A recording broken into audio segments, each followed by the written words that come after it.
What's going on, everybody? Tunnel Shark Games here. I'm Corey. And I'm Matt, and today we're doing a Planeswalker review for the 2015 set. It's a Nissa Worldwaker.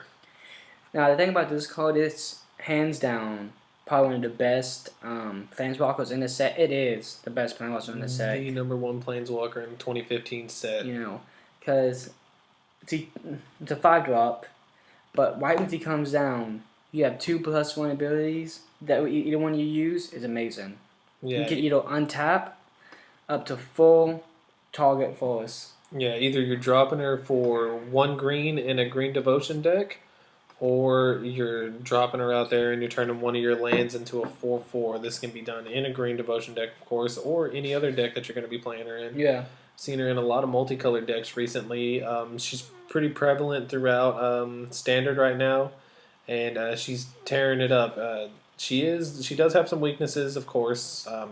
Her main bane right now is definitely the mono black decks. All the kill spells are really just destroying the lands. Yeah. Because it definitely does hurt you if you drop her and then you have one of your lands turn into a 4/4, then instantly die. Now your opponent, if they're dropping lands every turn, is a land ahead. And that never ends well, especially if you're trying to keep getting 4/4s and they just keep getting dropped out by kill spells. Probably my favorite Planeswalker to play against, since I do play mono black, though. She is definitely a pain to play against regardless, because you can untap those forests, and if you're untapping forest, you're getting more creatures out. And with a green devotion deck, forest untap equal more creatures equals a lot of problems, because green devotions never got small creatures. It always hurts to play against. Her best ability has to be the whole -7.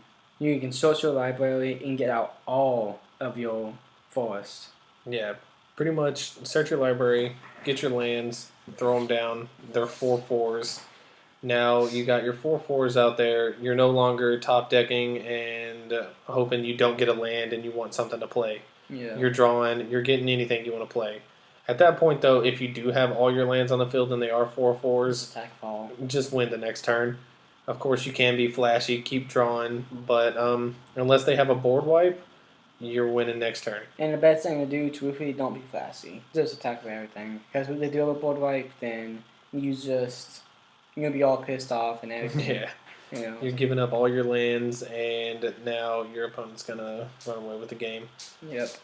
But, of course, she is definitely a fun Planeswalker to use, because you do get free 4/4s, which who doesn't love a free 4/4 with trample? That's right. No. And who doesn't love untapping lands?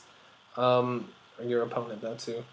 But getting everything out, running her into your enemy and everything like that, you're definitely going to be way ahead if you drop her.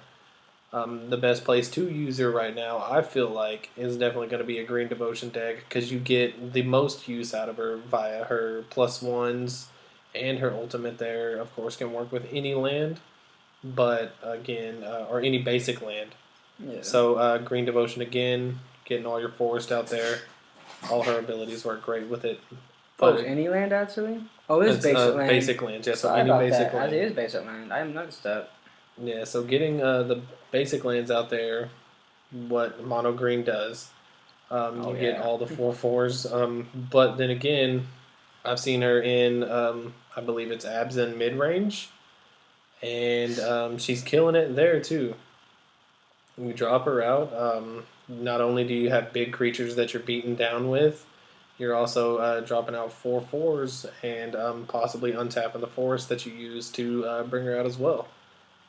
She does tons of damage, and the only problem I see with her right now is her loyalty counters.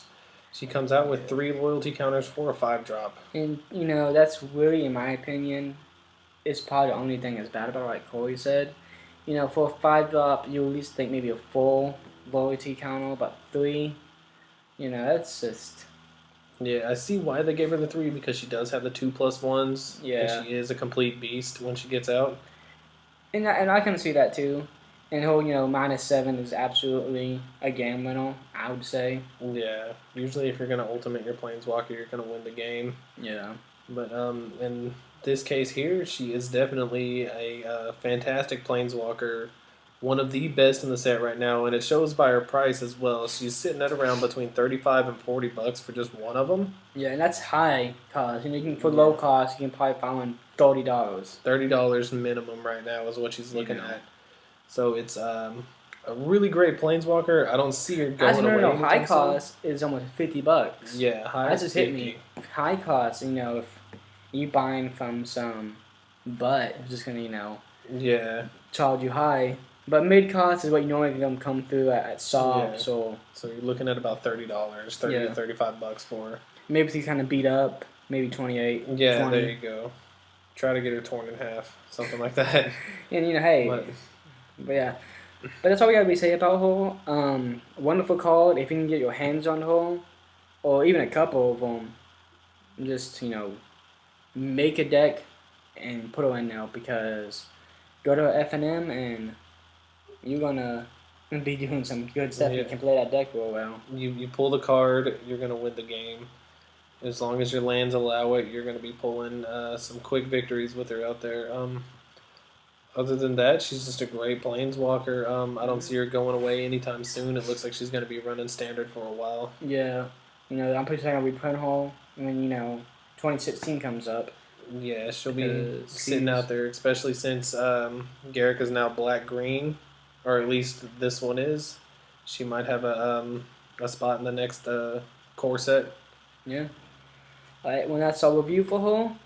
And we'll see you guys next week for our next review for the next Planeswalker from the set.